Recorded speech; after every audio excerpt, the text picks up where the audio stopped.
You made your mark inside my head. I won't forget the things you said. We are too young, we were so young. We should have known better. Nothing will ever change our minds. Cover your eyes and shut the lights. Just take my hands, let's take a chance. Ignite the sparks forever. We are taking control of our lives. Tonight we're flying high. We'll be running through all the stoplights. All will be fine in time. No one can stop us. Memories will guide us. Hello Gemini, this is Inspire 2016 with your weekly tarot reading for the week commencing the 11th of September until the 17th of September 2017.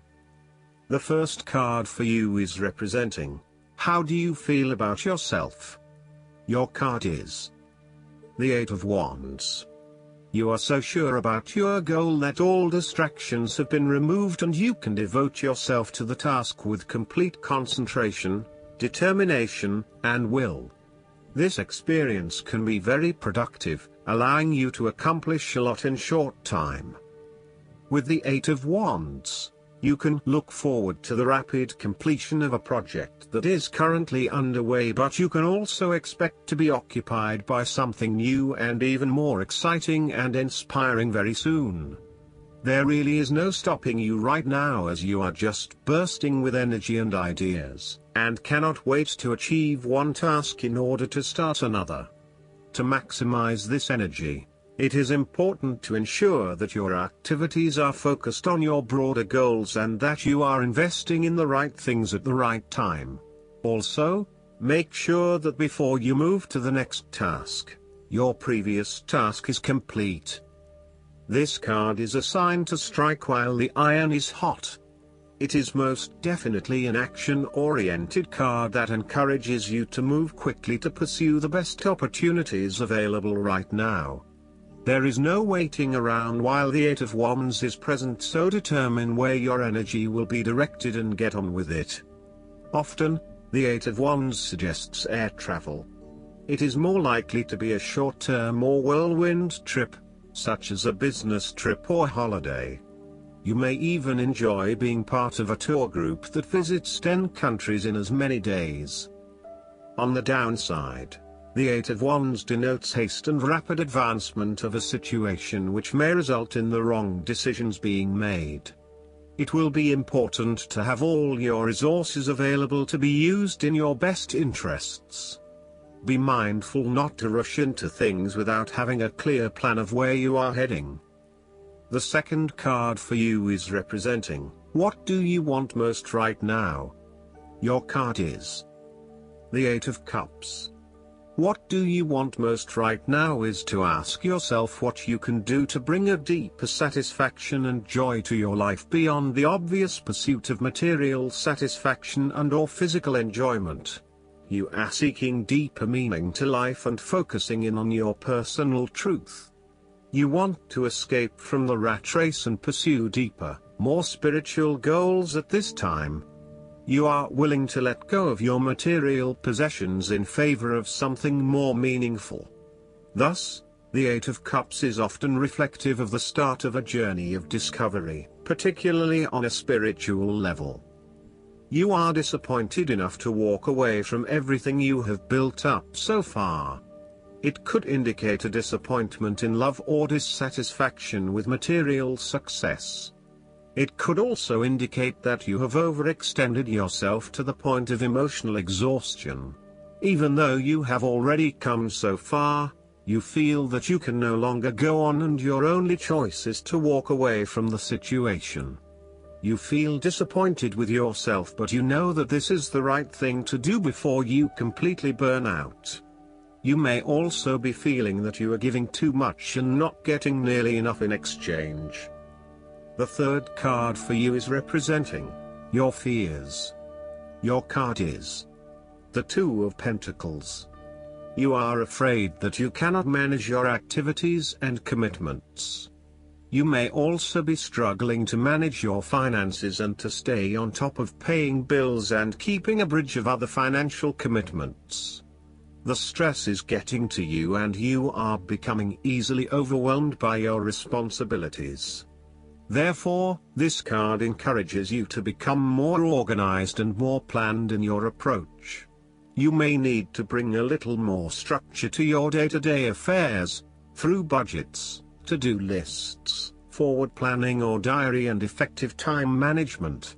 Life is certainly a juggling act, so make sure you are on top of everything you need to be. You are not managing your work and family commitments. It is more than likely you are investing most of your time in work, neglecting your family or your partner. While you may be able to get away with a couple of late nights at work, there will come a time when enough is enough and you will need to make a choice. Something has got to give. You are finding it hard to manage your finances and your cash flow may be quite unpredictable. Now is the time to start a budget and stick to it. This card also advises you not to overcommit, particularly on a more physical, logistical, material plane. Do not commit to too many plans as a couple at this stage or make any financial commitments together. Watch your spending and also how you manage your time. You may find that you get caught up with work or other commitments at this time which distracts your attention from your relationship. It will all come down to where your priorities lie and whether you want to let other commitments interfere with your relationship, or vice versa. The fourth card for you is representing what is going for you. Your card is the Three of Cups. You are open to helping others, which in turn means that others are open to helping you. It is about spending quality time with your loved ones and your friends. It is a very sociable period. You will find a harmonious balance between meeting your commitments and spending quality time with friends and family. This is a great time to let your hair down and indulge yourself a little. You may be particularly drawn to the bar or restaurant scene, indulging in great food, wine and cocktails. You may also be celebrating something special, such as a birth, engagement, wedding, reunion, or birthday. For the moment, even though life's problems go on, you can take time out to forget about the hassles of the everyday world and enjoy the company of your friends and loved ones. Such respites are often needed before and after periods of high stress, to stop you from getting burned out emotionally or physically. When this card appears and you are experiencing a high level of stress, take some time off to recuperate, and gain the support of friends before returning to reality. More broadly, the Three of Cups indicates the end or conclusion of any problems you have been experiencing, particularly those that relate to your interactions with others. A compromise will be found which will serve all the interests of those involved and will allow for a more harmonious environment. You can facilitate this process by bringing about positive change within yourself and changing your attitude and the way you react or deal with what is happening. Treat the situation with compassion and give the benefit of the doubt where possible. The Three of Cups represents community and groups of people coming together to focus on a common goal for the greater good of others. You may find that by reaching out to others and banding together, you can achieve a huge amount in terms of sharing your positive energy and passion with others, benefiting the wider community. It is a sign that you should seek out other people to celebrate your successes along with you. The fifth card for you is representing what is going against you. Your card is the Five of Wands. You have tendency to avoid conflict wherever possible. You may find that any sort of tension or conflict makes you feel quite uneasy and you wish it would just go away. So, you deflect a lot of that energy and just ignore the problem, if there is one. The trouble, however, is that in doing this, you may just be pushing some of your own concerns to the side, without really dealing with them or being assertive about them. Some conflict can be good, particularly if it is constructive and teases out the underlying issues in a way that then generates a better solution. Consider whether always avoiding conflict is the best way to go, or if you are finding yourself just compromising on what is important to you. You are no longer up against so much competition and can just be. On more personal level, you have worked through your anger and hostility and you feel more secure in your relationships. You do not have to constantly prove yourself anymore. There is a realization that you do indeed need focus to achieve your goals.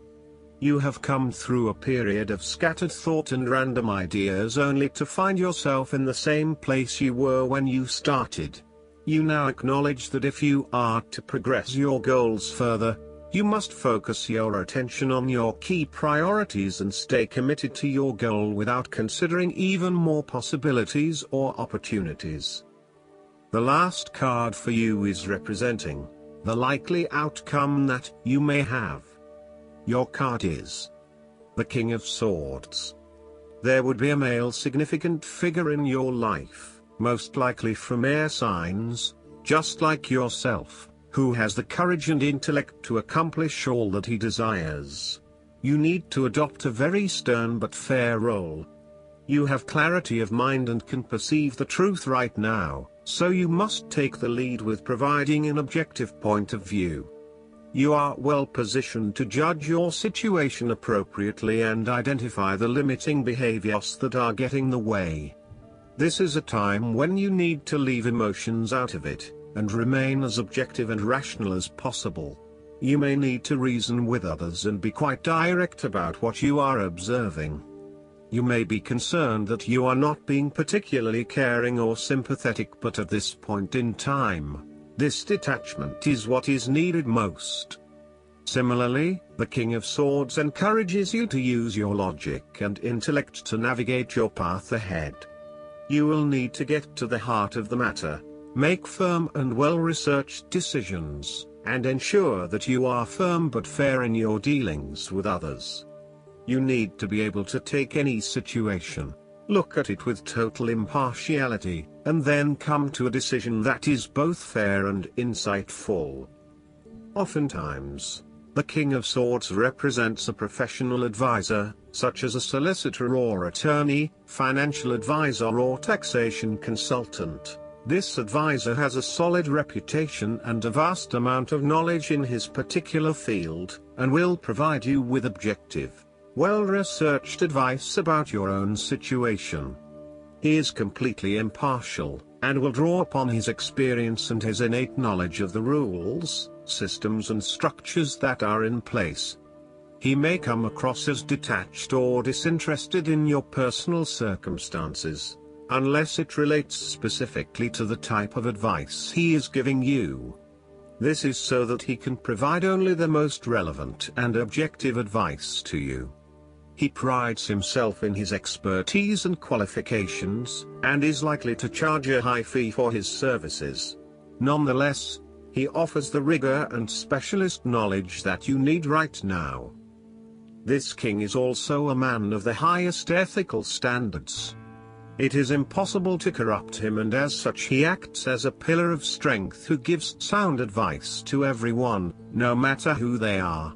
What is more, he firmly expects others to operate by the rules of the law and will not tolerate others who break the law. Last but not least, the guidance card for you is: have courage to ask for, and accept, help. Have you been trying to do everything on your own, dear one? Because this card is signaling that you need help but have been reluctant to ask for it. Asking for help takes courage. Often we feel that doing so is a sign of weakness, or that it burdens someone else. This unwillingness to ask for what we need can have a negative spiral effect.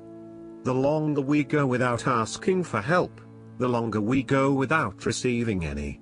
If this pattern continues on long enough, We can even come to the erroneous viewpoint that there is no help to be had at all. God and the angels reassure you that they are without limitation. They can be in as many places at once as they are needed. You can never bother them. No problem is too large, and no issue too trivial. They don't have physical bodies, so they can never tire. Having the courage to ask for help, from God, Jesus, the angels, or another person, is an important step toward manifesting abundance. It is such a powerful step that it is almost instantly rewarded by an answer. Tune into how your body and mind feel immediately afterward. You may be receiving on-the-spot guidance as to how you can co-create the abundance you are asking for. Flashes of inspiration, sudden invitations or job offers, and other signs present themselves to those who take this leap of faith. I hope that you enjoy everything, and if you like the reading, just please click subscribe and you will get the instant notifications every time we publish a new video right to your YouTube. Thanks.